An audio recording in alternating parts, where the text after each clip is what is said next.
Hello and welcome to Rock and Roll to Success. Today, my friend Redim Ameti gives me the privilege of being my first invitee for the second season of Rock and Roll to Success. And we're going to talk about Frederick Dodson and his work. He's famous for the book Levels of Energy, also for Parallel Universes of Self, for the reality creation technique, amongst many, many other things he's written about. And he's one of the most famous coaches in the world, at least for the guys that are into manifestation and that kind of thing. And Redim has a lot of experience with him. He's read Fred's books for the first time about 5 years ago. So maybe you could talk a bit about how you got to know him and how what kind of things have you manifested already in your life using his techniques, Red. What's up? Welcome. Yo, let's get into all of it, man.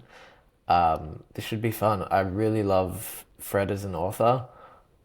He's one of the few people that I consistently revisit his books. So he's kind of always living in my head rent free. Sometimes when you consume so much of someone's content that you start to have imaginary conversations with them, or when you are pondering certain things and you need advice, like you'll hear their voice. Fred's like one of those people for me. I don't know if that's a crazy thing to say, but I don't think it is. But yeah, no, I really enjoy Fred's work. I think Levels of Energy was the first book of his that I read, and I'm trying to remember when. I think it might have been 2019, so not quite 5 years, but almost. I think I picked it up in 2019. Um, I first heard about it through Owen Cook.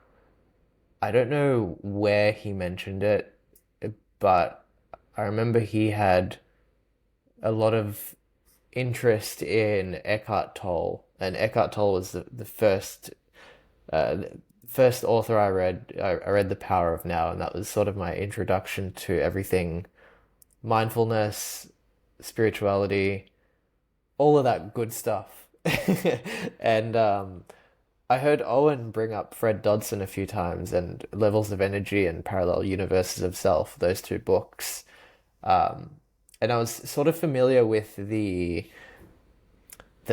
map of consciousness, the David Hawkins map of consciousness and levels of consciousness. There's many different names for it, but maybe if people don't know what it is, just a quick explainer.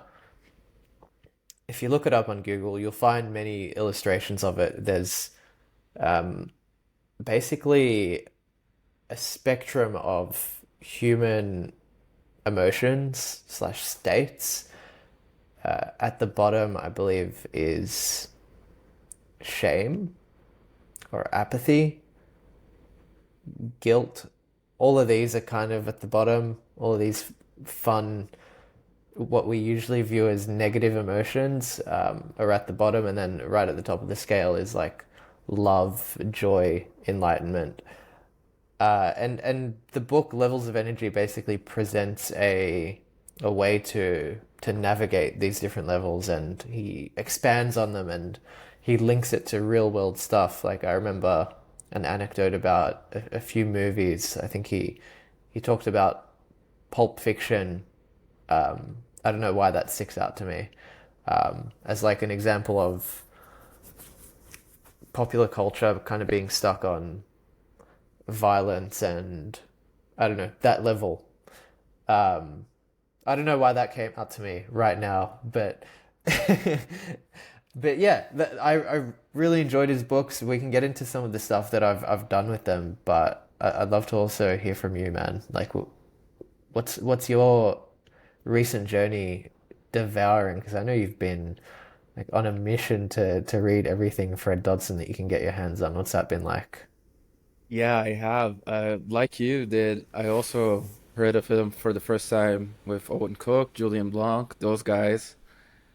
And actually, I've watched some of their videos recently, and pretty much half of what they talk about is Frederick Dodson. If you go to the root of it, they use so many of his teachings or so many of his exercises. And I know that many of the things that Fred cites on his books or the things that he says, they aren't necessarily the things that he came up with himself. Some of them are, some of the exercises he did kind of like invent them himself, but not everything. If you, for instance, this book, this is Unleash the Giant Within from, no, it's not Unleash, it's Awaken the Giant Within Awaken. from Tony Robbins.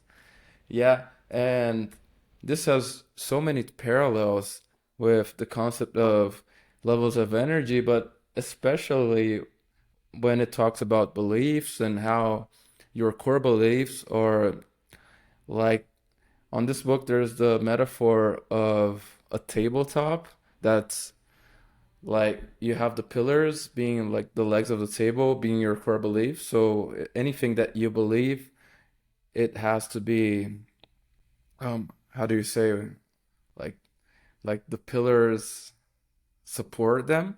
So your core beliefs are the most important pillars. And this is something that's very present in Frederick Dodson's work. I think it resonates like if you take it to the if you take it too literally, you might think that Fred is super woo-woo, but he definitely is not. And Tony Robbins is much more scientific, quote unquote, and they get pretty much to the same conclusion. So I see a lot of parallels between them. And also in other stuff that I've been reading recently, because like you said, with Eckhart Tolle and The Power of Now, you sort of enter into the rabbit hole of spirituality, of mindfulness, of all of that stuff. And I started actually I'm kind of dodging the question still, but I'll get to it of how I started my journey with Frederick Dodson. But recently I started reading the Gita, and man, it has so much in parallel with Frederick Dodson as well because it talks about the realms of like the levels of the souls and reincarnation, and that you could go to different planets depending on how you live your life here on Earth. And anyways, I think there are many relations. Everything is correlated in the works of all of these people that we've mentioned so far.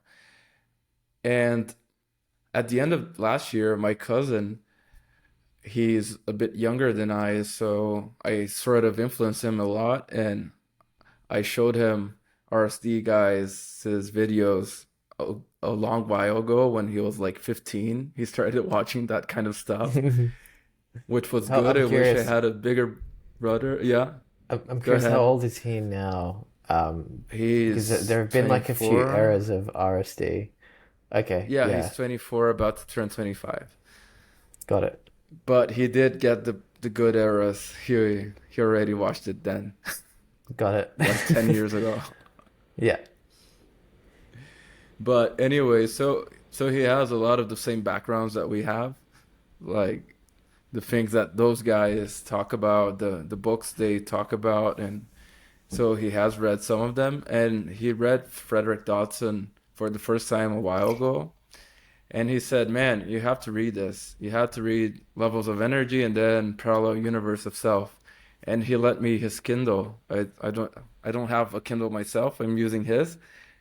And I started with Levels and I couldn't stop reading it. So then I read Parallel Universe and then I read Reality Creation Technique, and then I started reading everything I could put my hands on by Frederick Dodson, the ones that are on Kindle Unlimited, so they're free. So I started reading everything, and I've read even some of the most obscure books of his, like the Atlantis and the Garden of Eden one. That's something that I think most people probably don't even know about, but Fred has written like 50 books or something like that. So he has a lot Number. of, Yeah, he's like a beast, unstoppable. And to be fair, I since I was reading a lot of his things back to back, there are many things that he sort of copies and pastes from one book to the other, so it gets a bit easier when you do this, like we hope to do with our newsletters and the things we write in the future to kind of remix and mix and match and do new things with them. But Oh yeah, he's a master at repurposing. I don't know if you've seen his books, essays on reality creation, but they are literally a compilation of his blogs. So he'll take his blogs offline after a year and he'll compile them into a book. Pretty neat way of doing things, if you ask me. yeah, I think that's how we should try to do them, right? Because at the end of the day, what's the purpose of just writing and writing and writing if you're not gonna repurpose them later? I mean, of course, there's writing for the sake of it, but if we want to spread our message, we need to spread it Yeah, at the end of the day. yeah, man. So what's it been like getting into his books recently? Like, I'm curious. What have you found that's why couldn't you stop reading Levels of Energy? I think one of the most important things was that while you're reading his books, he puts a lot of exercises for you to do. So he'll give you some instructions, and they're sort of like meditations that you might do. So, for instance, he'll tell you to enter that alpha state, that meditative state, and then to start imagining things like side of your body, or look at yourself as if you were like on the ceiling looking down, or as if you were that tree looking at you, or imagine you are the tree, imagine you are the bird that's chirping, and you start looking at things from different perspectives. And by doing those exercises, I don't know if that happened to you when you were doing them as well. And I think I should do more of them actually. But you sort of,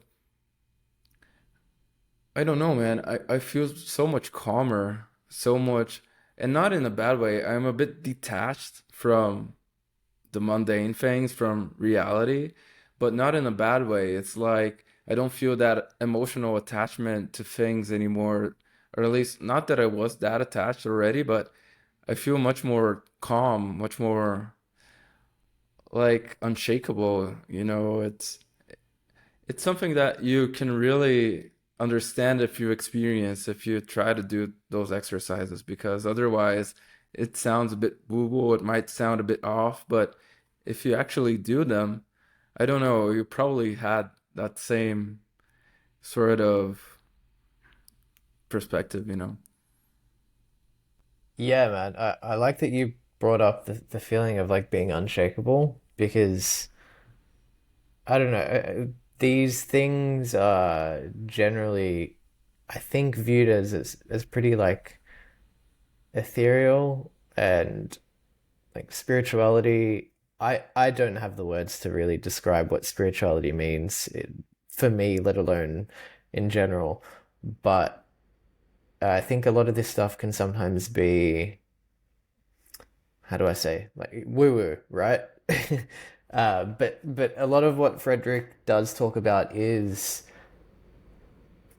very much grounded too. He does talk about like the whole spectrum of human experience. So he does talk a lot about like mental toughness, for example, and goal achievement and like really tangible stuff. It's not all up here, you know? But yeah, I did have a similar experience in reading his stuff, like just the need to just devour it because I relate there. When I first really dug in, I was similar. I think you're a much more voracious reader than I am. You've gone through basically his whole. his whole output in what's I it been, wish, like I less wish. than a month? Basically, like all of the hits. Yeah, like 3 weeks or so. Yeah. Yeah, yeah. Um, I uh I took my time a little bit more, but I also couldn't put down what I was reading. Um, I think I started with Levels of Energy, then I moved to Parallel Universes of Self, then can't remember where I went from there, but I started reading some of the other ones also. Um, Levels of Energy legit just changed my outlook on life. A big thing for me at the time was when you get into business or self-help, you there's a tendency, or at least I have the tendency to consume content from a lot of different people, and sometimes you hear a lot of contradicting advice, and it can be a process to develop your inner voice and not feel pulled in different directions. But everyone has like their own shill, that everyone's like shilling their own way of life. Like, you got to live like this, you got to live like this, you got to wake up at 5 a.m. You got to not have a morning routine, you just got to get straight to work. Coffee is good for you, coffee is terrible for you, don't rely on it. Like, everyone has their own advice and way of living life. And I was in a stage where hearing the message and Levels of Energy was helpful because he talks about things being not good and bad, but useful or not useful, depending on where you're at on the map of consciousness. For example, I'll give you a concrete example, the really recent one. I got asked to do a speaking engagement. I did an emceeing gig for a piano group, and I got up on stage. I thought I was prepared, but I felt really nervous as soon as it's my first time speaking in front of a crowd, by the way, in How any many people, meaningful more or way. less? I knew the number, but I'm blanking on it. It might be less than 100, more than 40, anywhere in that range. Yeah, So, yeah, it's a room full. it's a room full, yeah, in a church, bright lights. So I step on stage, and I had a teleprompter app on my phone with the script that we'd written for the evening, and the app, it just stopped scrolling. Like when you do this motion to scroll, it stopped scrolling, and I panicked. Fuck.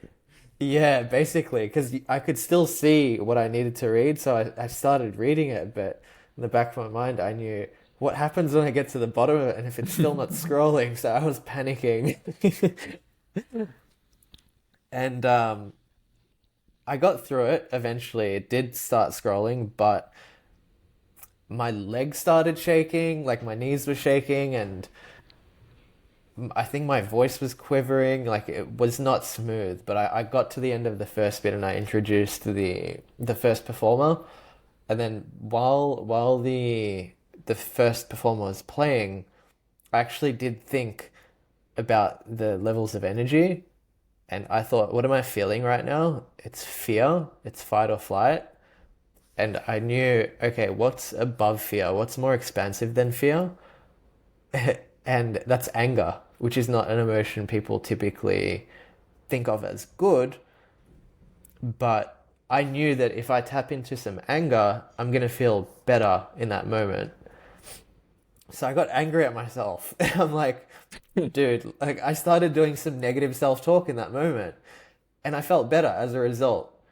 So being an angry person is not good advice, like in general. Like, don't go around being angry, but in that moment, it was useful to me. And then also, if you look, what's above anger is pride. So after I got a little bit of anger in me, I'm like, dude, I'm so proud of myself. I can't believe I got through that. And then by the time the next performer was up, I went up and I was feeling so much better. Like, I wasn't I probably didn't do an amazing job, but I did a much better job than the first bit. And I felt that the rest of the night went a lot smoother. And it's because of that contextual awareness of my emotions, where the fear leads into the anger, leads into the pride, leads into a more stable confidence. So I don't know, that's just a really concrete example that's really recent. This was just over a month ago now. Um, yeah, so that's what I needed from levels of energy, is that like understanding of context is everything. Things aren't good or bad, it's appropriate versus inappropriate, or useful versus not useful. Um, and sort of just accepting that everything has a place. Like the human experience is wired, man. It's, yeah. I'm cognizant that I've been talking for a little while. Say something. Oh no, I was letting you you give your speech, man, because I actually love that you brought a concrete example because I have the scale open on my PC, like with the David Hawkins thing and the Fred's level of energy scale together with it. And I think one of the key takeaways of this book is exactly what you said, that by knowing how emotions are, how they fit on this scale, and you don't need to think about the numbers. Many people, they look at the numbers and they sort of get trapped. It's more the conceptual thing.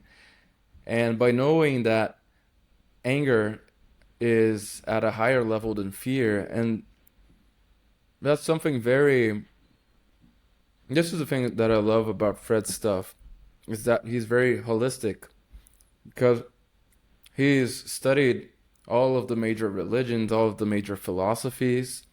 So he has a very wide worldview, and we can even go back to the reasons why he felt the need to study all of these things.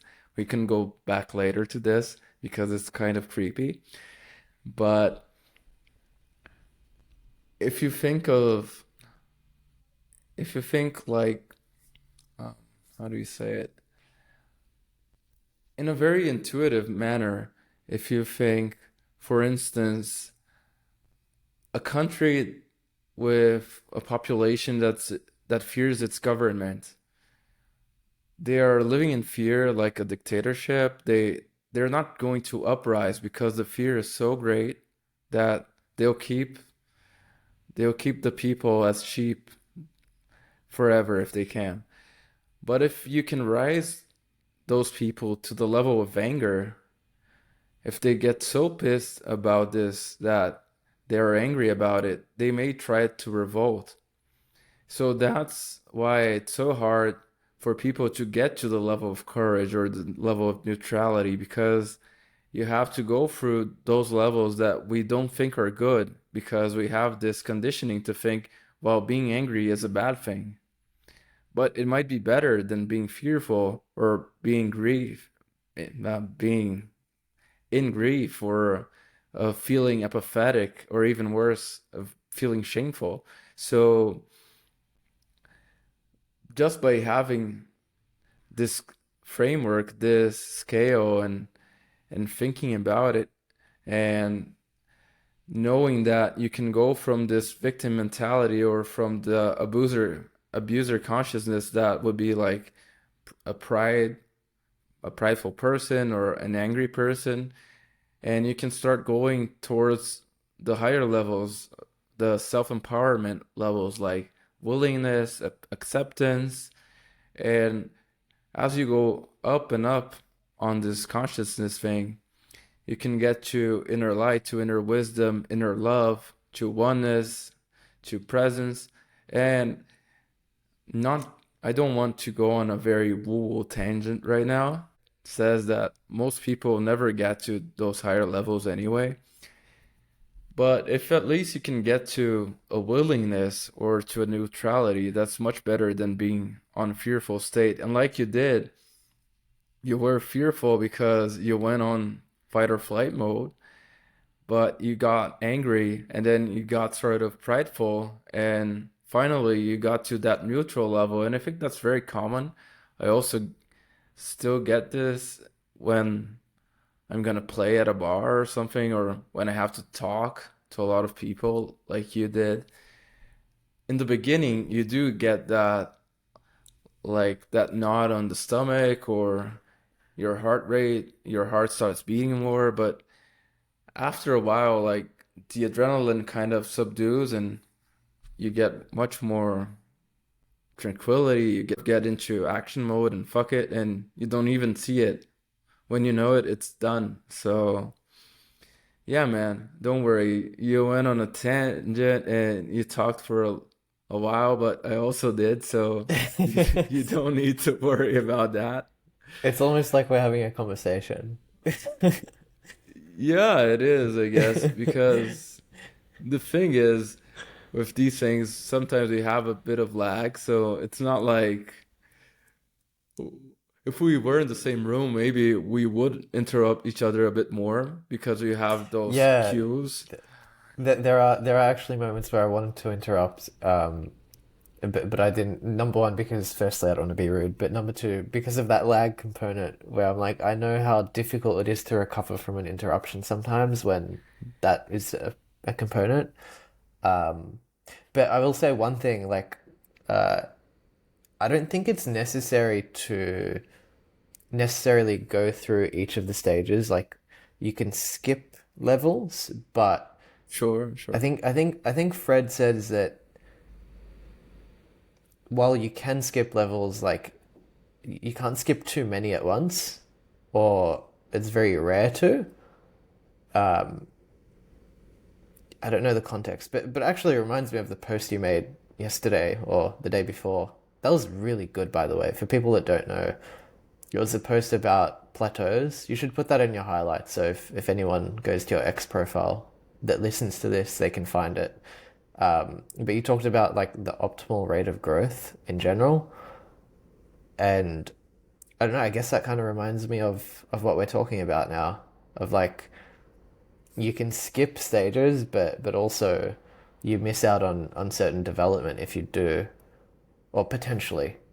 Context is everything, right? Yeah, But I mean, I think you can skip stages, of course, but not too many at once, because then you might miss the development stages, or at least, like, imagine a tree. If it grows too tall too fast, it won't be as steady if as if it had grown a bit slower, but so it would be a bit thicker for the height.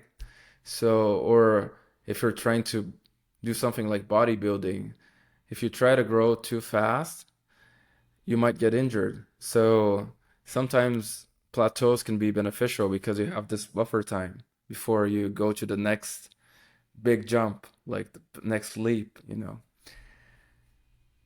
yeah, makes a lot of sense. What about parallel universes of self? What are your thoughts on that book in general? Yeah, that book is much more out of the mainstream than Levels of Energy, because Levels of Energy, I think, is quite relatable for pretty much anyone. But on Parallel Universes of Self, if you want to, you can get very woo. And if you take it too literally, you might think that Fred is full of shit. If you're a hyper rational person like I used to be. But at the same time, just to give a brief explanation, parallel universes of self, and you can interrupt me at any time and give more. But on this book, Frederick Dodson, he says that the concept of a multiverse is real, basically, and that there are infinite universes and there are infinite ways that things can happen.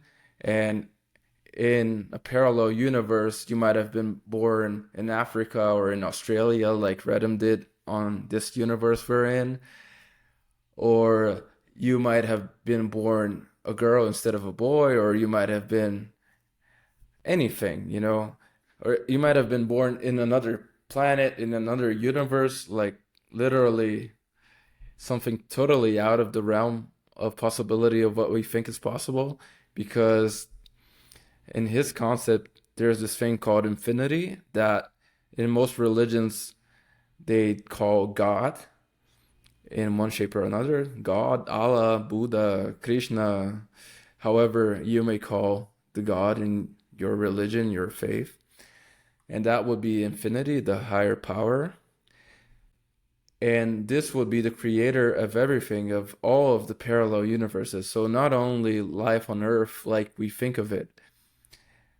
And the thing that the woo-woo part of this is that according to Fred, you can change lanes. It's like if you were on a highway and there are thousands of lanes, and you can change the lane and you can end up somewhere totally different.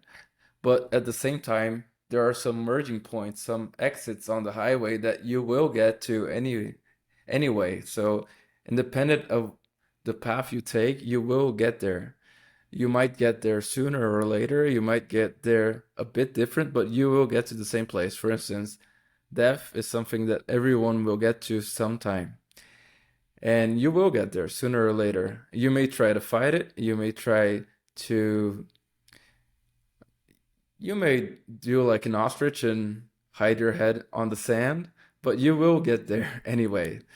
So the key takeaway, I think, is that for him, you could change those lanes. You could enter a new universe, and that this is real, the multiverse is real, and you can change lanes if you want. So yeah, basically that's my take in a nutshell on a very high level without going into the basics or into the details of parallel universe itself. So I had a conversation the other day about the law of attraction with someone. Actually, I had two conversations that day about it, just because I was curious about it. I'm reading what's the name? I think it's Abraham Hicks' Ask and You'll Receive, or Ask and It Is Given. That's the one. I think Fred actually mentions it as one of his references. So I don't know, it's been on my list for ages. So I'm doing a speed um listen on Audible, not paying too much attention if I'm honest, but just sort of having it in the background because I'm curious about the ideas in it. Um, and one thing I'll mention, I like to look at the same concept from different perspectives. So I'm generally more scientific in nature, but I like looking at things from an experiential and spiritual perspective as well. Um, just because sometimes it helps the same ideas stick better. And also it's kind of fun just to think about what other people are thinking. So I brought up the law of attraction to a friend and they personally think it's bullshit and they said that it's confirmation bias. And actually I shared an article with them that I kind of agree with, calling the law of attraction or the secret bullshit. Um, and that article goes into a bunch of biases that humans have. But to me, it's like just different ways of explaining the same thing. Because at the end of the day, the human experience is sort of we can. Our best guess is that we're having a pretty similar human experience, right? We can debate that, but we're pretty much one operating system, um, and it's just different ways of explaining the same thing. I'm not sure where I was going with this, to be honest with you. Maybe I'll pass it back to you. Yeah, I have a very similar outlook to you, and I have studied a lot about cognitive biases and that kind of thing. And I think they're right most of the time, but you're going to tell yourself a story anyway. So why not tell you the story that will kind of hypnose you or like to trick yourself into the best possible outcome.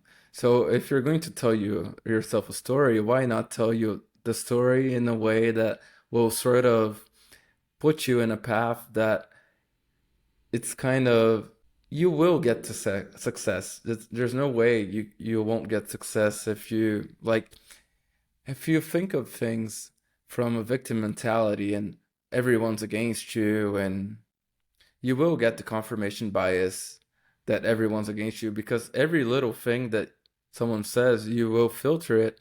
So your RAS, the reticular activating system that we like to talk about so much and that you've made a long tweet about, and also I think it's in your highlights. Anyone that wants to read it should on X. And this is like the how do we say it? The doorman of the brain. So it's keeping things in and out of your brain. So if you can make the RAS your friend and make him keep the good stuff out and the the bad stuff out and let the good stuff in, why wouldn't you do this? So why wouldn't you try to, there was the brother of a friend of mine when we were still young, like he must have been like 18, we were 16 or something. And anywhere he went, so suppose he went to a store to buy some jeans or something, he would be like, you know what? I think that girl, the sales girl, she likes me. She's looking at me. She thinks I'm hot. He would tell himself that story. And he was one of the best guys with girls that I knew at the time because it was like a self-fulfilling prophecy because he Yeah. put it in his mind. So he started acting more confidently towards the girls, and then the girls liked him because he was confident. And then, so if you can trick yourself to be more confident, to think like, I'm destined for success, like in your case, when you were doing the MC thing, if you were thinking, oh no, I'm terrible at public speaking, oh my voice sounds terrible, oh I have a stutter, you would probably do a shitty job. But if you go at it, and not in a woo-woo way, but like visualizing, thinking about yourself, so I'm going to get on stage and I'm gonna deliver the speech, this, and I'll feel this way when I do it. And you sort of see yourself doing it and doing it well. When you get there, it will be much easier than if you didn't prepare. So I don't think it's necessarily woo-woo in that sense. So, oh, it's a magical thing. It's the universe vibration. It's like something magnetic. You don't have to believe it that way. But the law of attraction works in the sense that you can put something in your mind, you can trick your RAS to see the good signs. And it's like, for instance, when someone's pregnant in your family, you see pregnant women everywhere. If you want to buy a specific car, you see that car everywhere you go. If you like a certain sports team, you will notice anytime you see someone with their shirt. So it's the same thing. If you want to be successful in some specific endeavor, you will start noticing the things that will send you that way or the other way. So if you want to be better at fitness, you will start looking at food differently. You will start noticing the foods that are more beneficial in the long term, the healthy foods or the foods with less calories or with more vitamins. So I don't think the law of attraction is necessarily woo in this sense. Of course, I'm just gonna think it and it will manifest itself. Of course, things won't work out for you because you're not doing your job. And even for the people that do believe in the law of attraction, there's something in the Bible that I read about recently, and it was something like God can do anything, but you have to do your part. If you don't do your part, He won't do it for you. If you need to do your part for whatever you want, You can get anything you want, and of course, and the don't be unreasonable, too unreasonable. But if you don't do your part, like if you want to get fit and you don't go on a walk, you don't exercise, you don't swim, whatever, you're not gonna get fit. You don't eat well. But if you do your part, it's unreasonable that on a long enough time frame, you will get success on what you want to do. So I think in this way, the law of attraction is not necessarily woo-woo. If you do your part, good things will happen. Maybe not exactly what you were expecting or what you wanted. Yeah, that reminds me of the the parable of the drowning man, where the guy was like waiting for God to save him. We've all heard it. He sends a boat, he sends a helicopter, and he's like, "Why didn't you save me?" He's like, "I sent you this, I sent you that, I sent you this. Why didn't you take it?" Exactly, Yeah, man. yeah. I think the movie The Secret probably put a sour taste in a lot of people's mouths, because it portrayed law of attraction as something that was very much your thoughts become things. Well, at a very high level overview, that's true. I think a lot of people took that as, and rightly so, that this is kind of deceptive in that it's promoting the idea that you can just think something, not take action on it, and it'll happen, which is furthest from the truth. And yeah, in parallel universes of self, one idea that really stood out to me is the idea of preparing for success. Like you mentioned with the speaking and going through the visualization and preparing in any endeavor. For example, we're working on building personal brands, right? And I don't know what your monetization strategy will look like, but let's say you want to have a course and you want to sell that course. Preparing for success looks like I need a sales page, or I need a landing page. I need to have material built out that will help people. So I need to be reaching out to people and finding out how I can help them, or I need to be putting it together somehow. Like, what does this step before you doing the thing that you want to do look like, and like work backwards from that? It's actually a really tangible and grounded approach. And he talks about like role playing, not in a weird way, but role playing is in like he talks about getting like having props. Like if you wanted to be, I don't know, um, a fisherman, like you'd have a fishing rod and whatever else fishermen have. Um, like having the things that the people that do the thing that you want to do have, like surrounding yourself in Go, that environment. going to the places they go, wearing the same Yeah, clothes, thinking what they think. exactly. Yeah, it's like a really tangible way of moving universes. Sorry, I think I interrupted you and sort of. No, no, you're fine. No, You're no fine. problem. That's pretty much the thought. Yeah, man. Actually, I haven't even watched The Secret or read the book The Secret. So I wasn't even talking about the law of attraction literally on the way that the author of The Secret talked about it. But one thing that you were talking about that came to my mind, like, of course, if you don't think about it, it might not happen. If you think about it, it's more likely to happen.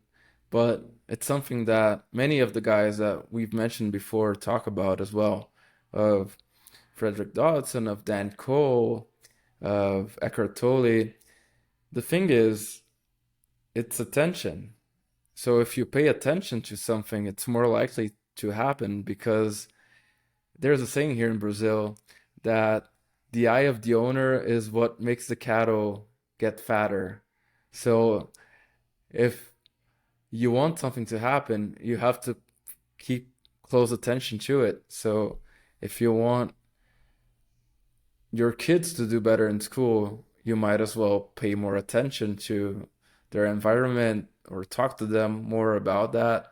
So, like you said as well, of acting as if, and that's also something that I think that's very important in this law of attraction realm of things, that if you want something to happen, the easiest way, like you said, and I think it was awesome that your resolution is to become an actual content creator that doesn't need to have a job in a 9 to 5, because like become a legit content creator this year, and I'm sure that you will get it.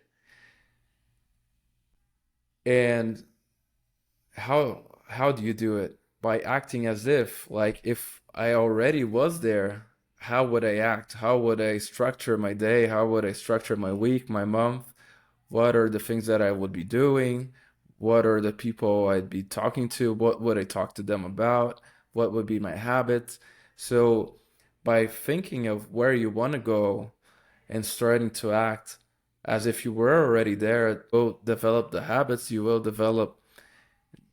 have the props, you will have the skills that you need. So if you want to go somewhere, you need to put your attention there, and you need to start taking the steps, even if they're baby steps in the beginning.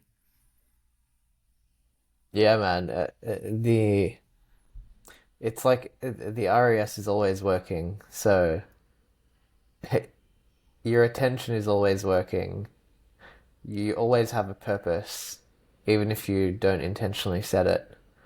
So it is a matter of like, what's the alternative? Like, let the world set it for you. If you're okay with that, then okay. But if there's certain things you want from life, then yeah, you will benefit from setting your intention, and placing your attention. It's just the way of life. Like it's just how things work. It is, man, and unfortunately, most people do this. They they don't like to be responsible about things, and I think it's David Goggins that wrote about extreme ownership, Jocko Willink, or Jocko Willink. Yeah, the I other knew it really was intense the other influencer. CEO jacked guy. Yeah. Yeah.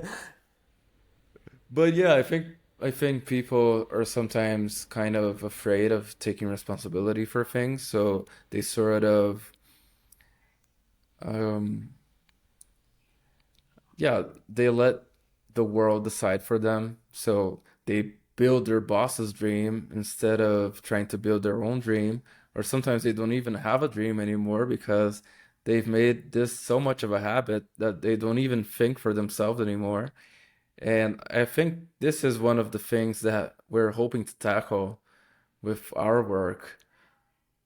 Both of us, I think, are trying to help Yeah. people get out of this, and Well, because only it's kind people of that want to painful to get out see of this. it. Because I don't think there's anything wrong with like having a job or I want to keep my job to Oh no, I don't when I mean having a job them oh yeah itself, yeah I know that's not not what you mean, but necessarily. Yeah, I just to want to make clarify to anyone yeah speaking, to hearing. the but also like even just the concept of having a dream or having a goal, like maybe that's not for everyone. Like there are people that want to go with the flow of life, and that's fine. Like that's awesome in its own way. But if there's more that you want from life and you don't think it's possible, then you might be wrong. Yeah, man, I think there are many ways to lead your life, and you need to know what's best for you. But as long as it's a conscious decision, as long as it's not something that someone put in your head for you and you were spoon-fed by someone else, by all means, if you want to do whatever you want. Like, who am I to tell people what they should do? That's exactly sort of my mission, to help them find out for themselves what they actually want, not what people tell them they should want. But I'm not the one to judge. I'm not the one to say what they should be doing. They should know. They should discover. And I think this is one of the things.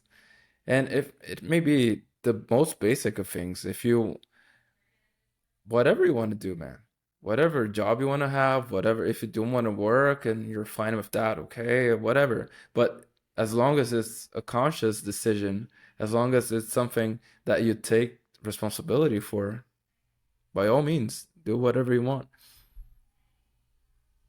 Yeah. Yeah, I think I'm curious now actually, after reading Parallel Universes and just Fred's work in general, what is it that you're working on? Obviously, you want to be a creator as well. We're both, that's how we met. But like more specifically speaking, has it helped you narrow your mission? Has it helped you um, get more clarity or be more open to just being more open to whatever comes? I'm curious, like where's your mind at? I think I'm still in the phase, when you have some water that's sort of dirty, but not that much, and then you like you do this with the water and all of the particles. Yeah. So I sort of need to wait for the water to settle down a bit more, I guess. So in terms of clarity, but yeah, I think I'm much more open, and not only open, but it helped me with being more courageous with things, of being like, it's something that I tell people all the time, but sometimes what we tell people to do is not what we actually do. Yeah.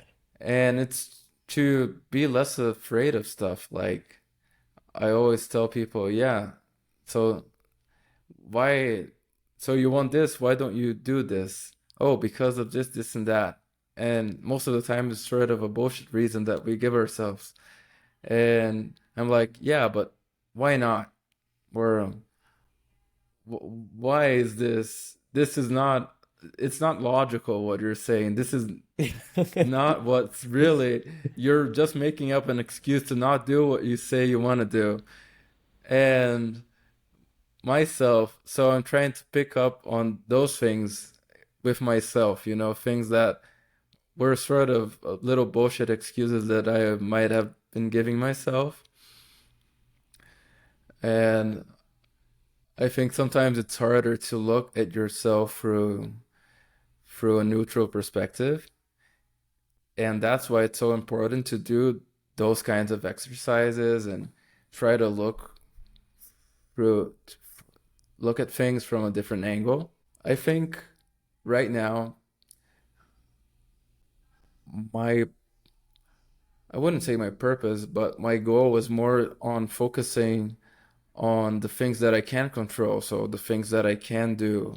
So for instance, not thinking too much down the line, but thinking like, by the end of this year, I want to have 100 podcast episodes.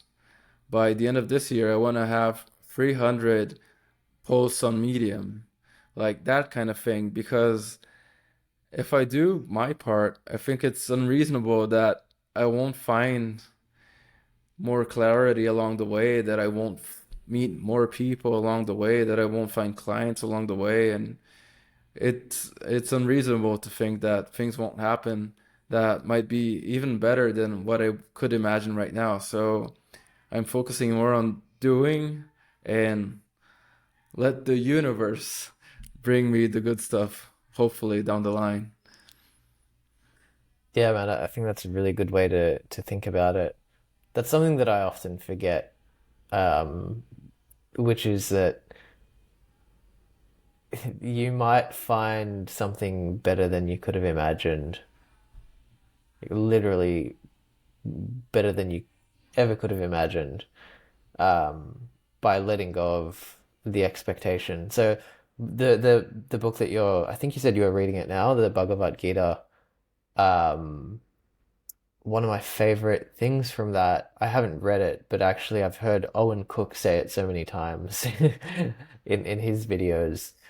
Uh, you're entitled to the work, but you're not entitled to the fruit of the work or the labor. So we can control the inputs, but we can't control the outputs. No matter how much it may look like we can't. So to place your self-worth and to place your happiness or level of contentment on the output that life gives you based on your inputs is not only a recipe for potential misery, but also kind of delusional. Um, yeah, I feel like it's actually delusional to expect that based on my work, I'm gonna get this and this is gonna be mine. I think it's much more reasonable to do things the way that you're describing, in that you do the work and let's see where it takes me. And it's kind of hard to think that way, especially just because society runs off do this work and I'm going to pay you X amount per hour. But when you endeavor to build your own work, I don't want to say business even because it's work, right? Um, Business is a word we use to describe it, but you're literally building your own work. I think I might have even said this on your last podcast, but something that I heard that I always remind myself of is that there are two types of opportunities in life. There are windows and doors. Windows, you can see right through, you know what's on the other side. That's a job description that you accept. A door, you got to knock on that door. You don't know what's behind it. You got to knock on that. You got to knock on every door that you see. Like, eventually, you're gonna find what you're looking for, or what you didn't know that you were looking for. But you got to be knocking on doors. Like, that's just the way of life. If you see the windows, you don't like what's on the other side, or you're you're inclined to follow that curiosity of what's behind the door as opposed to the windows. It's not that there's anything wrong with the window opportunities, but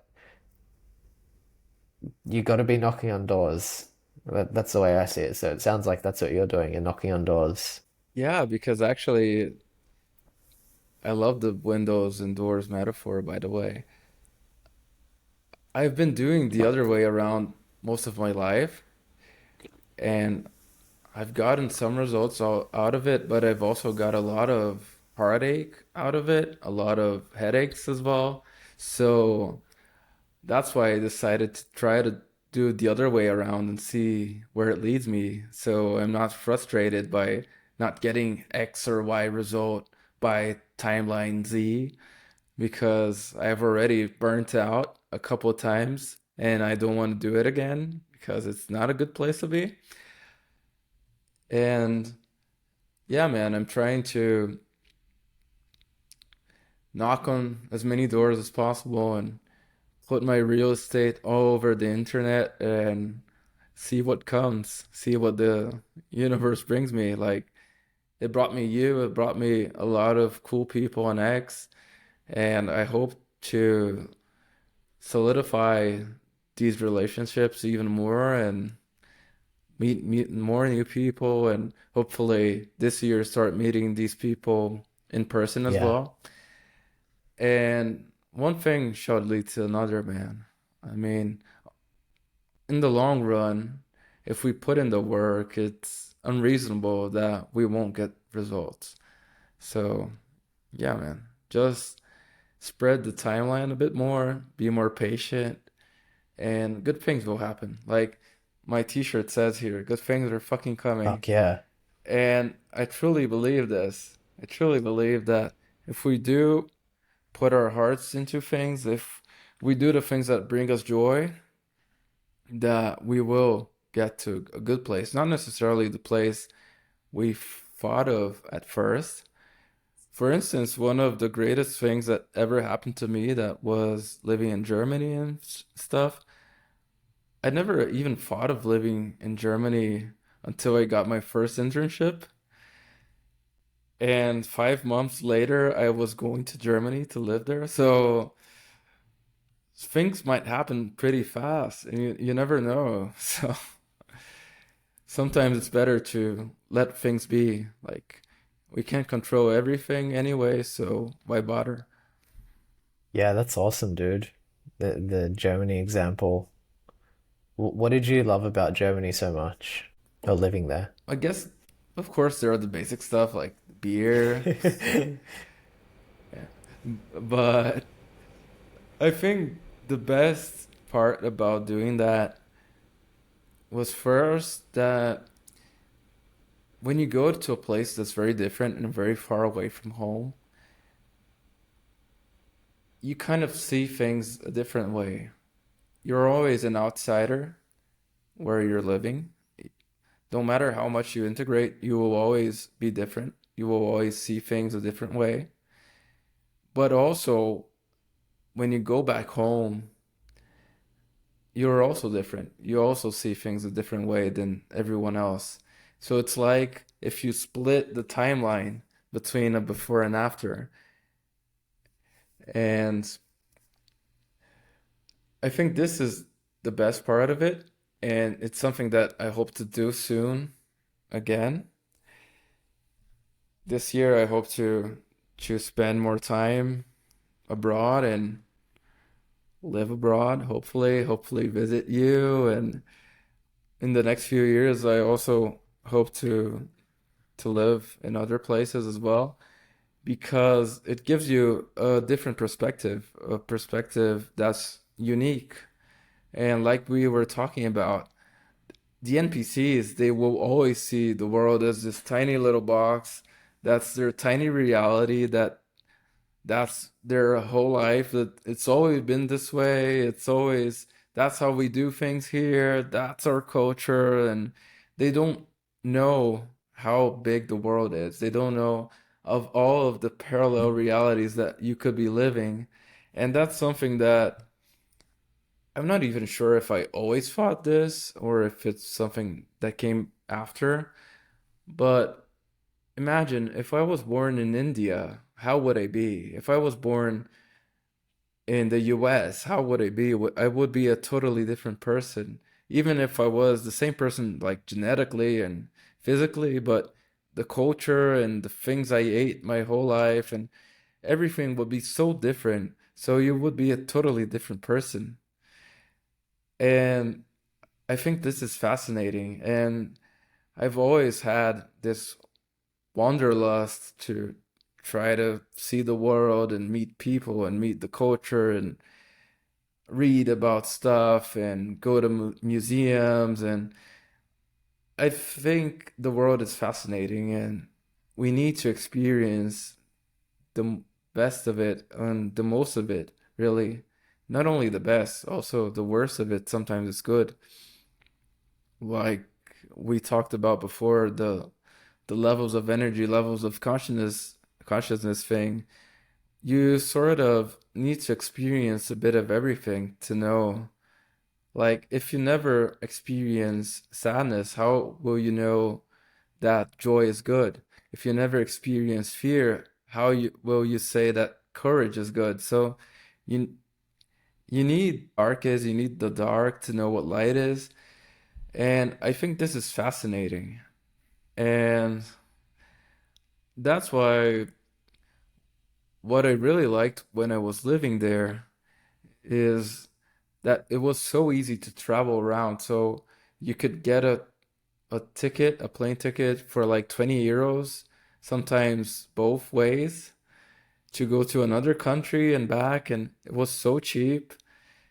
And I got to travel so much. And ended up going to places that I would never go if I was going from Brazil directly to Europe. There's no way I would go to Ukraine or to Northern Ireland.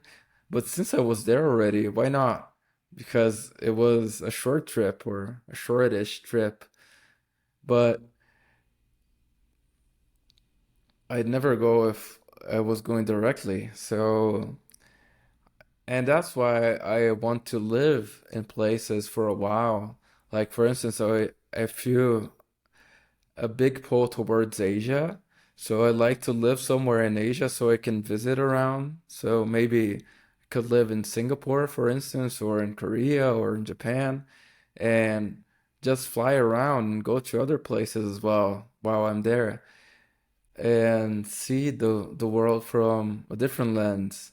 Yeah, man, I think it's fascinating. We live in this huge world and there are 8 billion plus people around and each one has their own perspective and that's awesome. That is awesome. Yeah, I think you said something really interesting there, which is the novelty piece and how if we don't, or at least what I'm taking from it, and actually a revelation that I've had in recently for myself, just because I've recently done up my calendar in a way that is very structured. I'm like, okay, I love this. This is going to make me so much more productive, but there is zero room for new experiences. And I know that if I don't have new experiences, at least on somewhat of a frequent basis, it's going to make me a bored individual. Like, I need some novelty.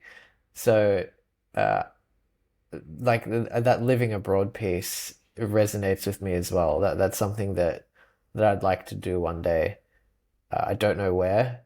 I've thought UK because Australia and UK have an agreement that I think before 35, before the age of 35, I don't know if you can spend an unlimited amount of time there if you're working. There's some sort of relationship there, being Commonwealth countries and all. Asia looks interesting to me as well, but even like some of Europe, um, so some of the more affordable places in Europe, like Hungary or Czech Republic. Um, anyway, I didn't mean to keep going down the travel path, but that Oh, by all means do. that novelty though that comes with new experience, the novelty and perspective, like you're saying, I think that's invaluable. It's something that I want to focus more on. So I'm literally in a headspace of trying to get creative on how I can introduce new experiences to my life without travel, because I don't want to travel right away. I think just being more curious, like training that curiosity muscle, helps as is, because how many times have I gone on a walk and walked past the same tree and never paid any attention to it? Like a million times probably, but I could have a completely new experience just by being curious about, hey, that tree looks interesting, or maybe that tree looks hella boring and I don't really want to be looking at it for too much longer, but let's see what the tree has to offer. Like really mundane and boring example perhaps, but there are so many different perspectives that we could be taking just within our own, like maybe routine lives, that I don't know, maybe I don't even need to travel to have that novel experience, but I guess travel sort of just unlocks it, and it's a forcing function of you need to maybe learn a new language, you need to be able to relate to people that have a completely different life experience to you. Maybe there's the like financial survival aspect as well. depending on like if you're looking for work in a new country or you're learning to work in a new country with the different people. I think it just forces that novelty out of you. How did we get on this? I feel like we were gonna go somewhere, and I'm heavily relying on you to steer me back. These tangents are the best parts, They really. are. Yeah. And like you said, you don't necessarily need to travel to have novelty in your life. It's easier if you do because everything is different. So you sort of enter that child on a candy shop type of feeling, and everything's new, and you get those starry eyes looking at everything. Going to the supermarket is awesome because everything's different, Okay. but you don't necessarily need to travel to do it. So can I pitch something to you? Sure, sure. An ex creator retreat. Well, That would be it would awesome. be, right? Like, get a bunch of us that are interested. Let's all go to the same place. I don't know, even if it's just for a week, it could be a vacation, but like, get a bunch of us together in one room, in one country, like in one city. That I feel like that could be epic. I don't know what it would look like, but Dude, we, I feel like we we should dude, that would be organize awesome. We that. could get like a house on the beach or something, Yeah. and a bunch of us, and yeah. I've seen some other guys doing something similar, and I'd be in for sure. Yeah. I think that's the move. Like I want to meet more creators in real life too. Because I've had some amazing conversations, some amazing experiences. I've made some amazing friends. Like there are people that I talk to almost every day that I've met online. It's crazy. Like who would have thought like through writing online. But anyway, it you said that you want to meet more people in real life as well. I was going to ask you another tangent to the tangent to the tangent. Have you met Fabio yet? Because I remember you saying that. Not yet, Are you planning to? not yet. I need to, yeah, I need to talk to him and arrange a meetup, but I Yeah, haven't make it yet. happen. And yeah, we need to make it happen because it's so close. It's like 1 hour from here, so Yeah, that's wild. I don't have a good excuse. Well, I met someone else through X. I don't think you know him. His X handle is NFT Mentis. He has an Australian flag in his username, but he's actually from America. But he considers himself Aussie. He's been here for I think over a decade. Um, we had lunch the other week. That was awesome. And he lives closer than an hour from me. Like we're on the same side of town actually. So it was very convenient. Um, and I've told you about Jack Kai, the Rubik's Cube guy.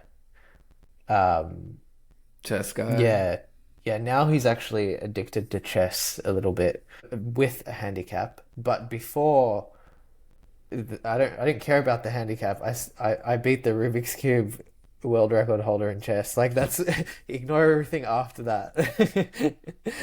Um, Yeah, fuck yeah, it. yeah, right.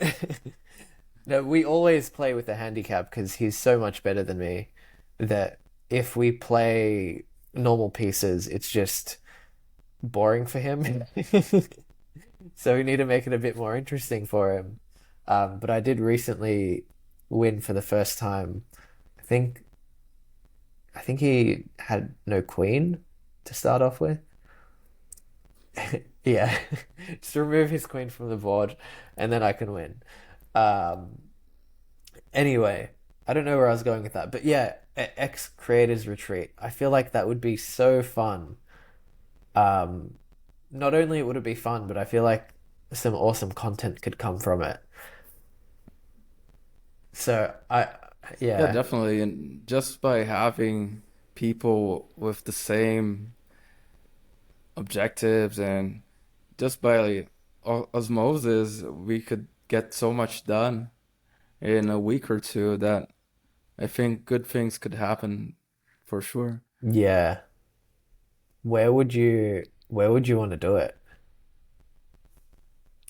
Well, since you were talking about going to the UK because of the visa thing, there are many places that give like digital nomad visas right now. I think even Spain has That's one, right. or they were about to have Yeah. one, but also Malta and a lot of places already, especially those beach digital nomad type of place that you imagine. Yeah.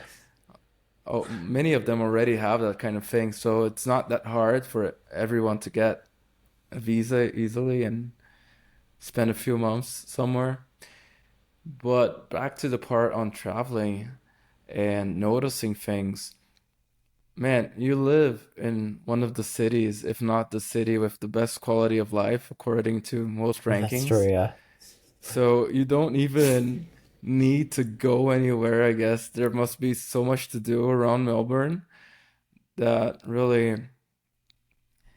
you don't even need it. But of course, if you go other places, it's easier because, like we were saying before, since everything is new, your brain sort of flips a switch and you start noticing things faster. But even if you spent like a month outside of Australia and came back, you would already see things differently. So I think anytime you travel, it's worth it if you do it right because you start seeing things differently anyway. Yeah. You're so right in that if you do it right, yeah. It's really easy to take, that saying, wherever you go, there you are. And it's really easy to just take your set ways and just move to another country, but not be open to any of the new because you've taken all the old with you and you're like, I'm not letting go of the old. I think that's Yeah, what's the point? really easy to do if you're not conscious of it.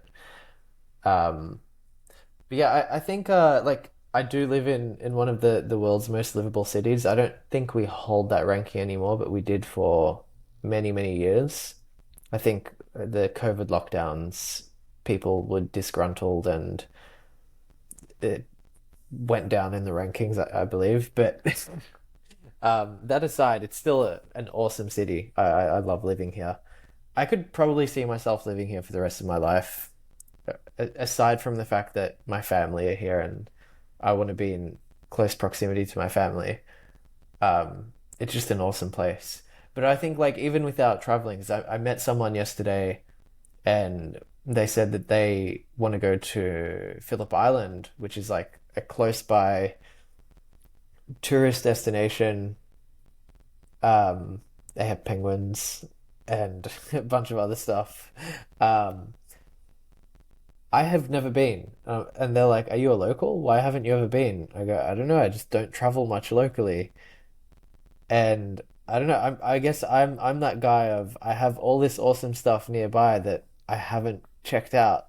But you get grass is greener on the other side syndrome, and you're like, the other countries look so much shinier and better. Like it's a version of shiny object syndrome. Sometimes it's nice to just appreciate what you have though. Um, yeah, like there is a lot to do here in Melbourne that I haven't even thought to do yet. It's a lot of destinations and people that I haven't met, I'm sure, that I should. Yeah, man. But that's very normal, I think. Someone that lives in New York probably never went to the Statue of Liberty, for instance. Right. We tend to, those things that are close to home, we tend to think like, yeah, someday I'll go. Yeah. But that day might never come Yeah. because you're always postponing and you never go and you get set in your ways. You go to the same places every time, you eat the same foods. And sometimes a tourist that spends a week in Melbourne will see more things than you have seen your whole life. And that's the thing we're talking about before of the perspectives. Like if you go with an open mind, you can go around the block and see the same trees that you were seeing every day differently, and that would be awesome already. You don't need to go halfway across the world to see something awesome, you know? Just by being present and paying attention to things, you will already be open to experiences. Yeah, that's so true. The presence piece is really interesting as well. Um, Slight pivot, I guess, but I've been doing these spaces. You know Nick at Right Already on Twitter? He Yeah. he has a podcast and I listened to his podcast and I heard him explain the concept of non-duality to Dakota Robertson, who's a writer on X, and I just mentioned that to him because he was saying goodbye in my space and he said a bunch of nice things. I'm like, dude, I was just listening to you explain non-duality to Dakota Robertson. So as like just a show of appreciation, like I listened to your stuff and like just having you here is awesome. And he's like, we should host a space on non-duality. I go, I'm game.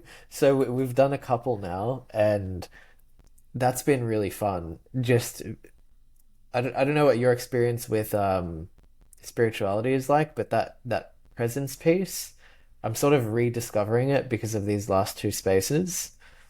I read The Power of Now maybe when I was 18 or 19, and then I did a 10-day meditation vipassana retreat, which is a silent retreat where all you're doing is basically meditating for 10 days straight.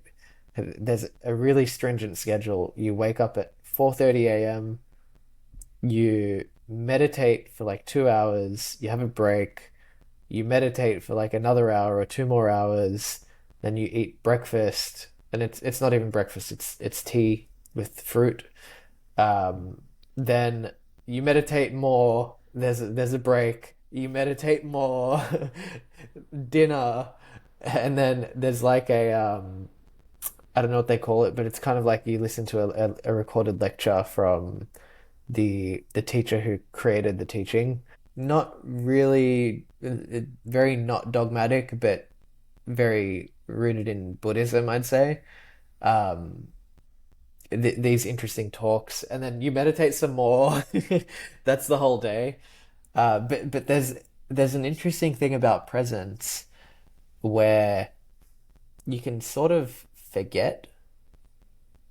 I felt that I needed to like go back into the world, and I just didn't meditate for a number of years. Um, After doing that practice consistently for a few years, and then I felt I need to just be back in the world and not think about this spirituality stuff much.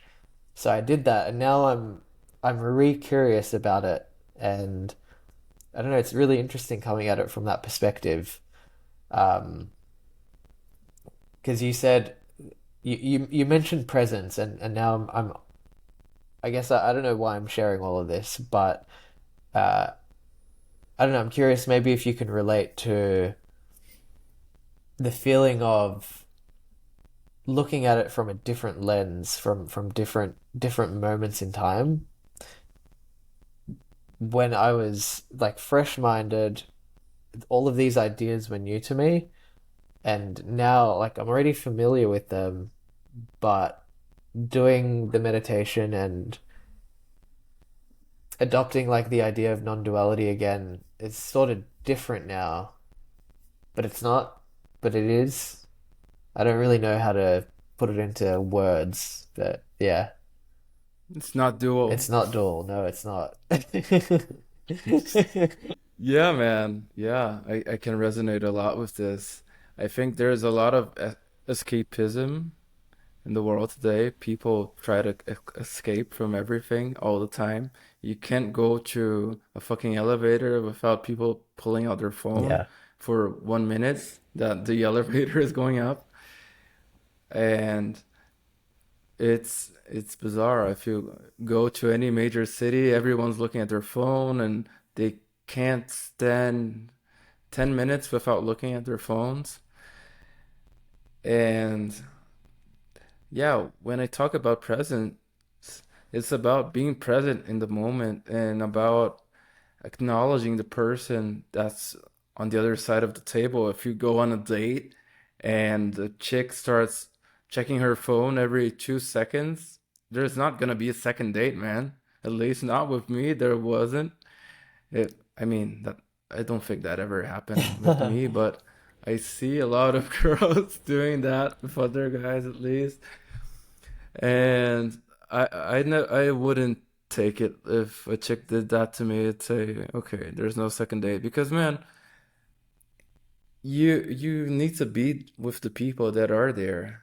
I used I don't get pissed about that kind of stuff anymore, but I used to get pissed because, dude, like, say you want to meet up some of your friends and they're all just checking their phone. Like, Like we could why have done didn't this you from stay at home. your house then? Yeah.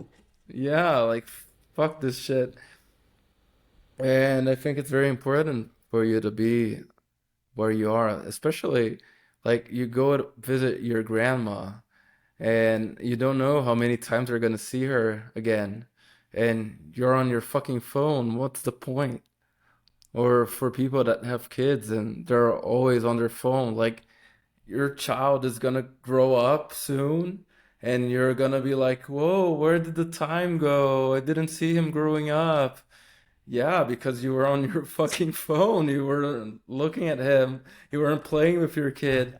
Of course, he's 18 now because for the last 20 years you're like this, derping around. Like, of course, like, what people, I don't know, man. I might be hyper rational sometimes, and but people are too set on their ways, on their feelings with cheap dopamine and stuff. And yeah.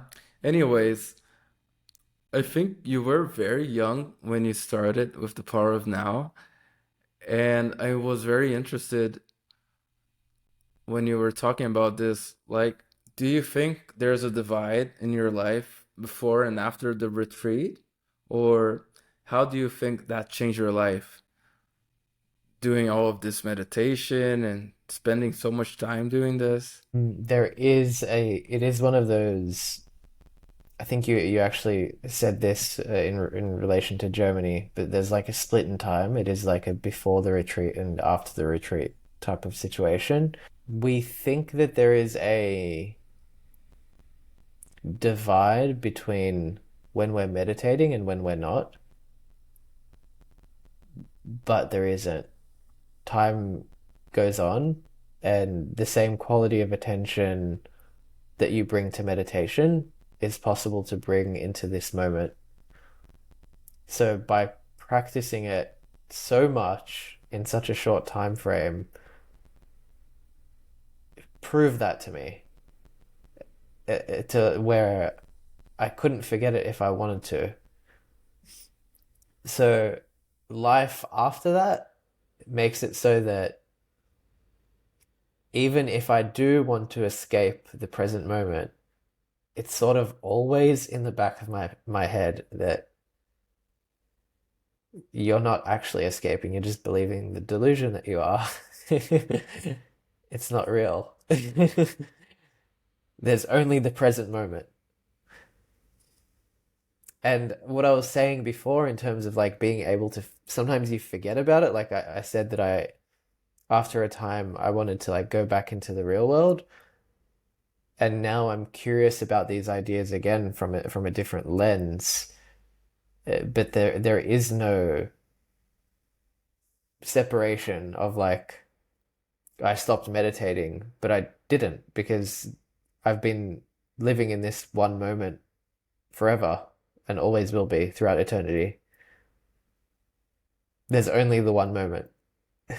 So doing the retreat, these are not new ideas, but it gives you the experiential understanding. So reading about it and even practicing meditation now for 10 minutes, 15 minutes, an hour, however long is one thing, but then having a completely radical way of you're just structuring your day and doing it around others as well, I find helpful. It just adds another dimension to it. But it doesn't. It just proves that there was no difference between before and after. But it proves it in a way that you can actually feel it and see it. At least that's what I got from it.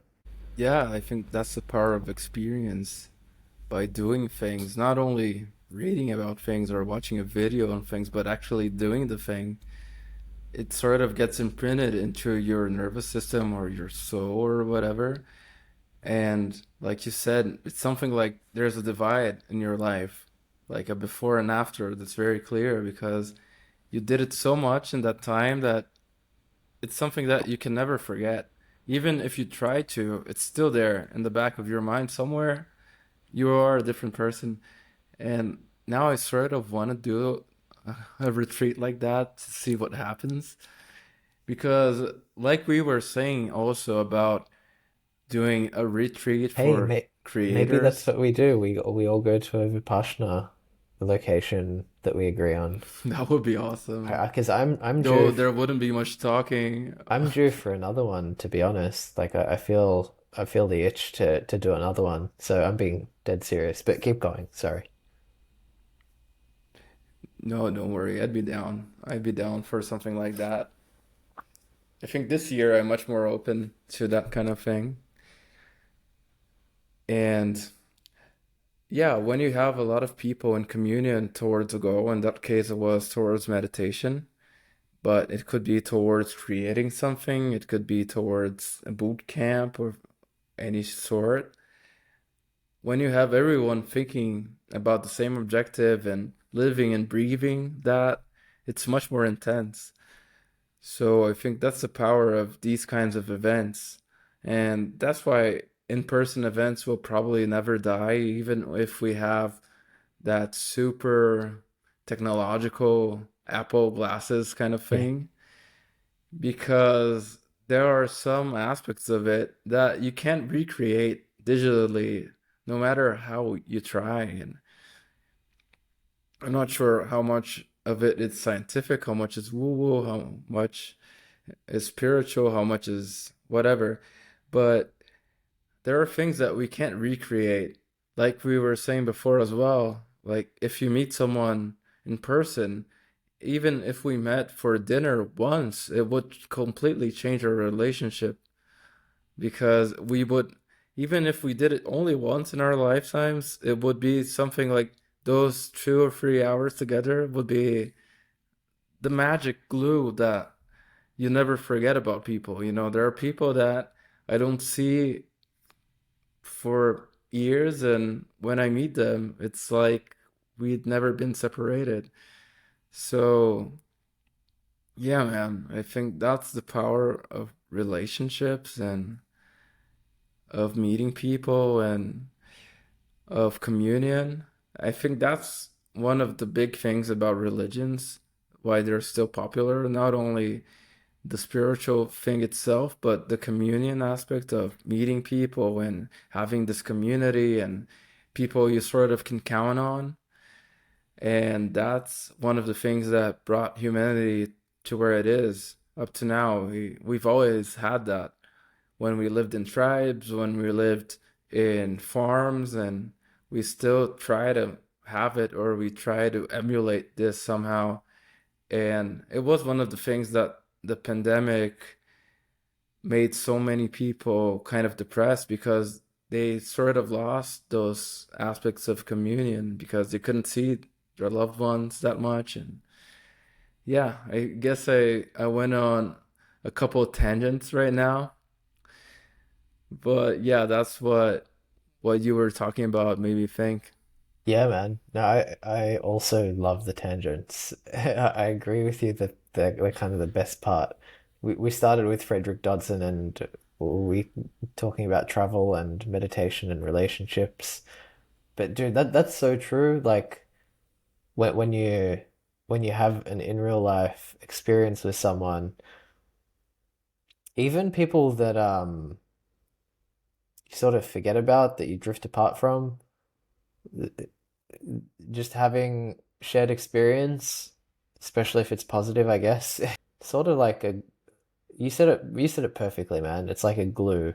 That's really astute.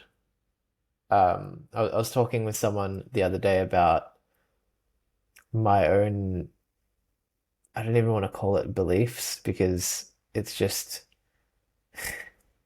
the way that I see things. The aspect of no separation, not non-dual.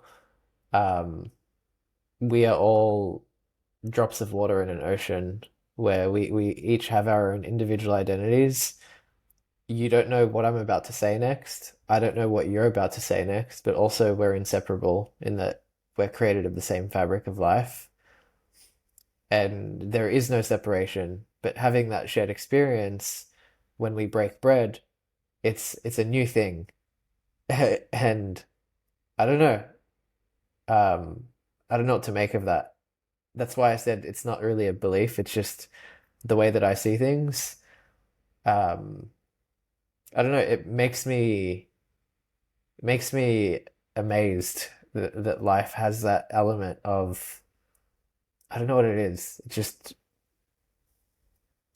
right now, I just feel a sense of appreciation, like just talking to you, thinking about this, and it reminds me of something that Nick actually said in the non-duality space of it's better to be in awe than it is to feel clever, I think.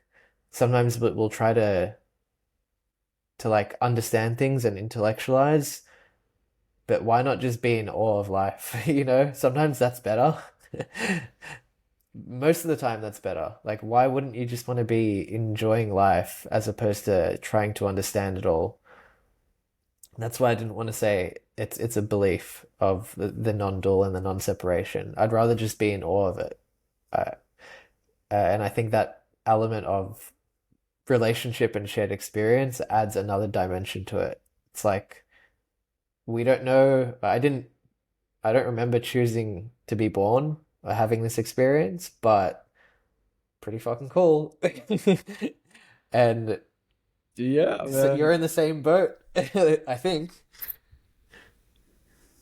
Definitely. I think it's an overused word that sort of lost its meaning, but awesome was supposed to be a very powerful word. It still is to me. Like being in awe, right? Yeah, but it's so overused that it sort of got watered down, Yeah. but it's such a powerful word if you think like awesome. Yeah. And yeah, man, it's so crazy. Like the whole universe and all of the people and it sort of goes back full circle to what Frederick Dodson says.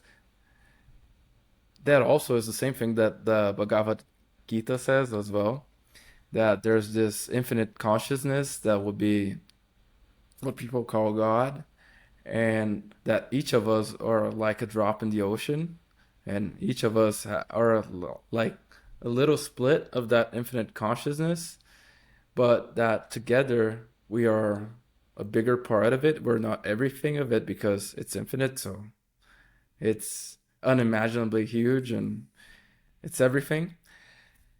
But yeah, it's so interesting and it kind of resonates with a lot of things that come down in every religion, or at least in the ones I know a bit more about. That would be the Abrahamic religions.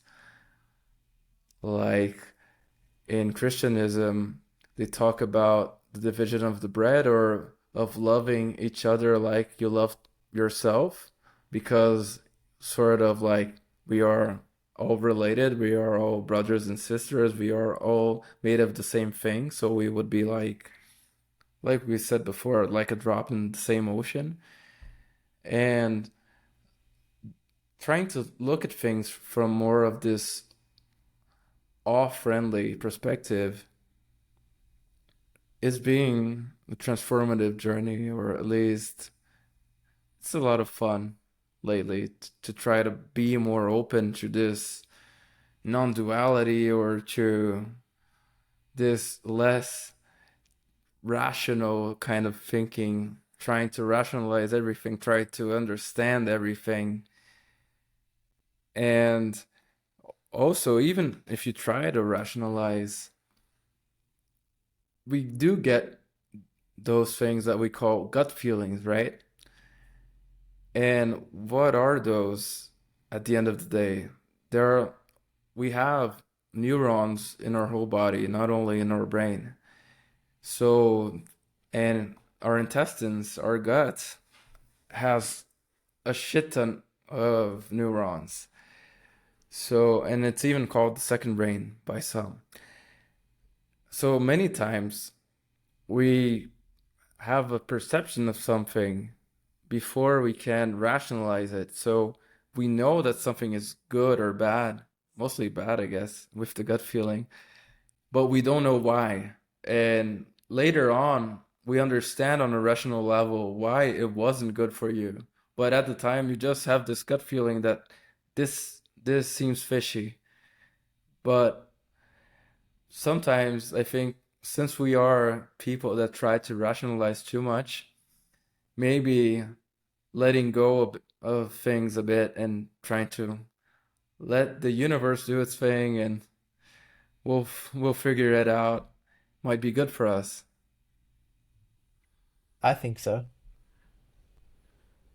Yeah, I don't think we are as smart as we sometimes think we are, and I don't know, planning can only take you so far. That's my gut feeling. Yeah, man. I think of course you need to have a general direction of where you want to go, of course, or you won't do anything. But yeah, you don't need to overthink and try to be too perfectionist about getting everything just right because that's the path to getting stressed out about meaningless things. And just go on the general direction, try to correct the course a little bit here and there, but let nature do its thing. Of course, it sounds woo saying it this way, like let the universe do its thing, but there are many times that we have no power. Just let things happen. Just let nature run its course. Like for instance, I've started planting some trees lately, Really, like and of literally. course I try to water them and yeah, literally I planted some trees. And of course I try to water them and stuff, but at the end of the day, they're gonna grow on their own. Like you gotta let nature do its thing, let the sun shine, let the rain fall, and you do your part and let things happen, man. Yeah, man. I when you said the sunshine, I looked, and when we started this podcast, it was dark outside because we started at like 5:45-ish, I think I jumped on AM for me, and now it's almost 8 a.m. and the sun is out. So for anyone listening, you'll have enjoyed a sunrise with us. Um, And almost the sunset. there you go. That's wild. Uh, Yeah, but we still have another hour or so before the sun sets here. what time is it in Brazil? 5:48 p.m. Nice. Have you had dinner yet? Probably not. No, no. What's the plan? I'm gonna just get a quick snack and then do some weight training and then I'll have dinner. Okay, nice. Are you usually a late dinner person? Or is it just the I schedule wouldn't call today? it late. Yeah, it's a schedule, but yeah, maybe. What's late for you? I guess it's all a matter of Kind of perspective as like well. after 7 p.m. is late for me to eat dinner. Okay, yeah, so I'm on late then. Like I try to eat dinner like 5:30 and earlier. Like 4:30 to 5:30 is like Oh no, I know that's five. early for most people, but like that's my sweet spot. I like to have a lot of time for my food to digest before sleep. Yeah, Speaking of I usually eat at 8 or 9 or something. you, 7 already. we were talking a Snack. second ago about like not over planning and like letting the universe do its thing. So something that I'm trying to strike a balance between now is I'm trying to be a very meticulous planner, but also be very flexible too. So it's like I want to turn both of those dials up to 11. The flexibility dial and the openness dial, but also the being meticulous and attention to detail dial. So I feel like I don't know. That's my that's where my North Star compass is pointing right now. I feel like I just need to turn it up, turn it up. Like my calendar is full. I've planned everything, but I'm not so idealistic that I know that things will come up, life will happen, and I will need to readjust. And I want to be comfortable in both of those modes and like switch between them. So when you were talking about that, that's sort of what I was thinking about of I'm gonna plan everything to the T, but I know that I can never actually plan everything to the T because life has its own plans and I got to be open to it. But also I'm gonna try. I don't know. What do you think of that? I think it's sort of contradictory. Do you really? Like, yeah, even if you think of the manifestation thing, like it's sort of like you want to go this way and you want to go this way at the same time. So you can't go to both at the same time. I think you can maybe leave some buffer times. So probably don't need to be that meticulous, to be honest. At least I like to have, like you said, a North Star, but if you try to think too much of the details, then you more like it's natural. You won't get all of the details right. You might think, I want to do this, and you won't do everything every day. And then you might start like second guessing yourself, like, oh, I couldn't do this or I couldn't do that. And then you start derailing, you know? So So that's what I mean by having the openness dial also turned up to 11 because I know that I don't think any day will ever go fully as planned, but I think the problem doesn't come from it not going as planned. It comes from beating yourself up over it afterwards and not being able to adjust. Wouldn't you agree with that? Like, I think yeah, yeah. the reaction afterwards of things didn't go as planned, you can take that two ways. You can say, "Oh, damn, I suck," or you can be like, "Oh, cool. What now?" Yeah, another thing you can do as well is have some buffer times or some times that you consciously put to be more unstructured. For instance, there's this book, I forgot the name. I think it's The Way of the Artist. The Artist's Way, That's Julia about Cameron. creativity. The Is it Artist Julia Way. Cameron? Yeah. Yeah. And one of the things that she tells her students to do is to have like this artist date or something like that. That's like a time in the week that you have a date with yourself to do random things that you like go to an art gallery or a park or something. So have some specific time, since you want to be meticulous, have a specific time or a day of the week in which you do something more random or more unstructured. And maybe you could try to do something like that to try to be meticulous at the same time that you're open. Just written And this of down. course, life happens as well. Yeah, but I don't know, man. I'm not much of a meticulous planner. I think because I sort of subconsciously do a lot of that in the background in my mind. Like even thinking of personality types, that's sort of one of the pet peeves of the INTJ type. That's like the mastermind. So in the background, you're doing a lot of calculations. So I don't, I sort of just do more high level thinking and I know it in my head, So, it's sometimes I even have it's hard for me to explain to people what's in my mind because there are so many dots that are yeah. connected automatically that it would take so much time to explain where I took everything from. And but yeah, like for instance, let me see if I can show you. Like this would be my plan for today. So would be some high level stuff. Like for instance, you're here, Redim at 3:30, then my training, then something that I wanted to write, and then something that I ended up yeah, actually, wow, I did everything I said I would, pretty Hell much. yeah. It was a great day. Yeah.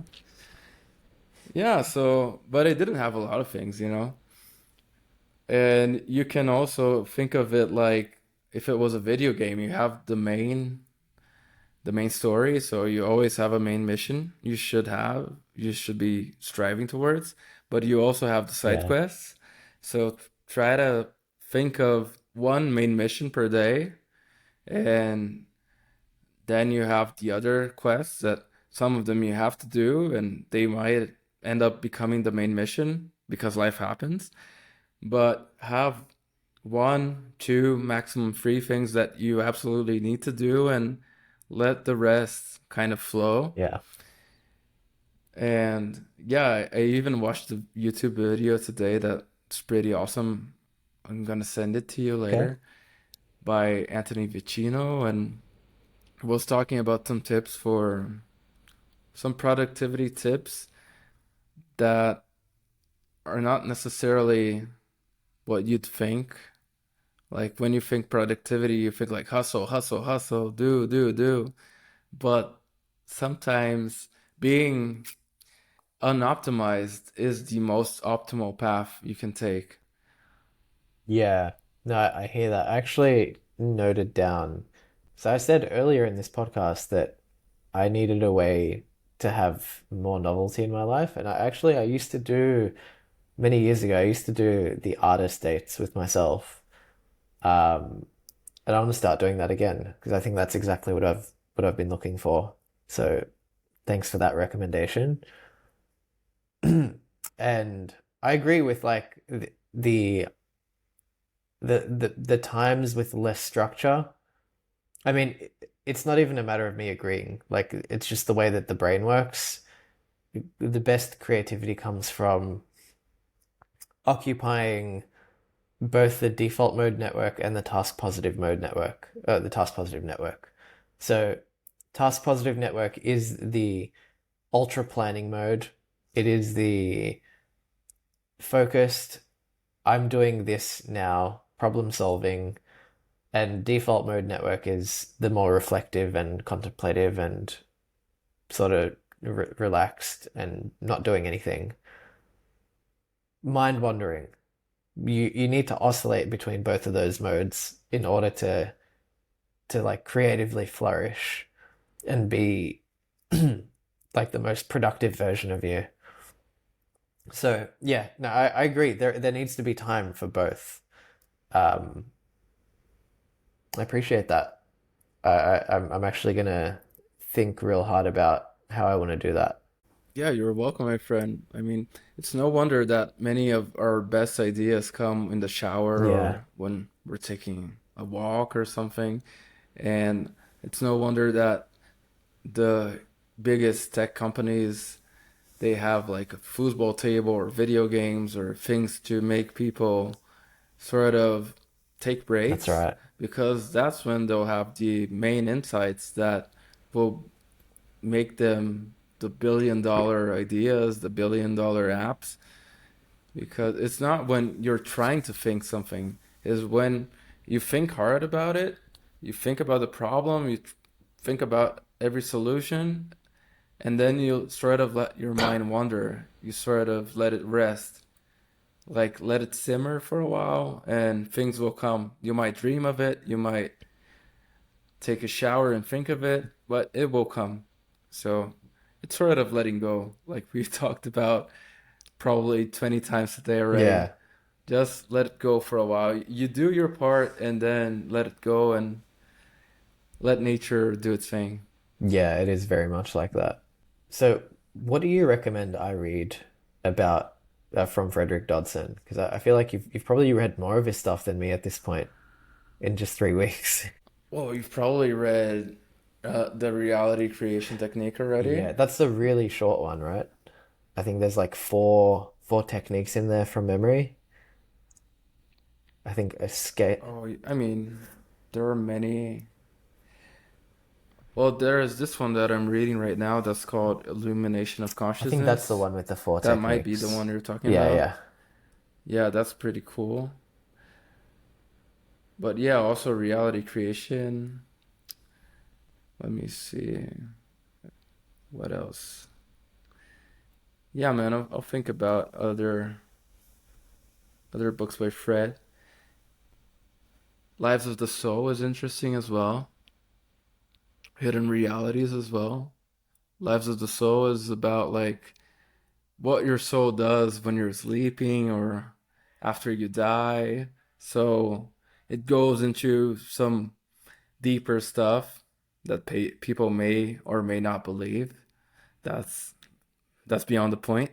But he talks about his experiences out of body, out of world even, because according to him, he had many experiences with extraterrestrials, with beings from the astral realm. So Oh, you said Fred at the is a very interesting you chap. said earlier on that maybe we can get into why he felt the need to learn this stuff. And I think it was sort of what you were alluding to just now. Maybe we can wrap up with that. Might be an interesting note. Yeah, I think that's the cherry on Yeah. top of our talk that went into so much, into traveling, into creating a reality, into how perception Yeah, is let's get key, into weird your to end it meditation with. retreat. Yeah, let's get very weird. So, Frederick Dodson was a very weird kid. Since he was very little, he was weird. And the thing is, I'm not sure if he was like 6 or 7 or 8 when this started, but he started to wake up with some strange markings on his skin, if if someone had beaten him up or something like that. There were very weird markings, and they weren't in places that he couldn't possibly have done himself, or at least some of them were in places like he couldn't reach himself and do it. So it was not sleepwalking simply. And even he went to many doctors, he went to priests, like his parents took him, and they couldn't understand what was happening. So that's what took him onto his journey of studying all of the ancient philosophies, all of the religions, because he was desperate to find like an explanation to these things that happened to him, because he would dream about aliens. He even says that he sort of had a parallel life when he was sleeping with um, a species of blue aliens from another universe or something like that. So he had these very odd experiences when he was growing up. So he was a very odd kid that, like, he had this full library. By the time he was like 12, he had read all of the most important books there are. So he is a very different person. And even there are some podcasts that I've listened and that interviewed him, and he tells the stories, and of course he would tell than I could possibly say. But yeah, man, Fred had these very odd experiences. He claims to have gotten out of body many times. He claims to have visited other universes, to have met different alien species, um, beings from astral realms that would be like ghosts or spirits that habit the earth. Fred has seen it all, or at least he claims to have. So, yeah, that's the weird thing. That's perfectly weird for a conclusion to. Has this been a weird pod? If it has, weird in Yeah, a I very think good this way. is a great conclusion. Yeah, I think people will think that, wow, so why should I listen to this weirdo if he says he was abducted as a kid and wow, this guy must be crazy or something. But even if you are a skeptic and you're listening to true skeptics, or at least two guys with a skeptical nature, he has a lot of good things to say. He studied neurology, psychology, philosophy. The religious scriptures have a lot of ancient wisdom. Hey, So one you thing that may take some of the things he says with a grain of salt, but yeah, sure. I think one thing that I read in Levels of Energy maybe, one thing he says about skeptical people is that usually like high levels of skepticism is a defense to being easily manipulated. So the people that are most skeptical are usually also like really easily fooled. And it is a paradox, but I don't know, maybe I don't know, maybe I kind of wanted to mention that as like if you do feel like really high skeptic alarm bells, I invite you to not quieten that because I don't want to discourage thinking, but I don't know, think about it, consider it. Like, what's the skepticism there for? Is it actually serving your need? Yeah, man. We're screwed, and we want you to screw yourself too by not being skeptical anymore Yeah.